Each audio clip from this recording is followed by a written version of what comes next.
Hey everybody, welcome to this week's kids mini lesson. I know that many of you appreciate the story because Lincoln is with me, and don't worry, he will join me in just a moment. But I wanted to give a brief introduction to the story, which is to say that the Bible story we'll be reading in church this Sunday comes from Isaiah. And that particular Isaiah passage is not in our kids' Bible, but Lincoln and I found another Isaiah story that is. So we will be reading that story from words that Isaiah spoke to the people about God's hope for the future.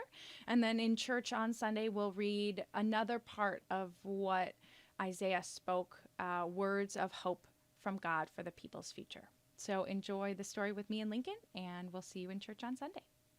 Today, from the Spark Story Bible, we are reading a story called God's Peaceful World. The people of Israel had been at war for a long time. They were tired and weary. They needed a leader who would help them. God promised to send them a leader.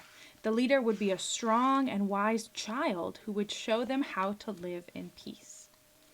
God promised that the child would come from King David's family and that he would be a descendant of Jesse, King David's father. Jesse and Jane. God promised to lead the child. I will always be with him, God said. God promised to make the child wise. I can't see the page. A good leader must know all kinds of things. He must be able to make good decisions. The child will be very smart and teach others too. I love you more than all of creation, God told the people. I want you to love me too. The child will know and love me. He will show you how to love me.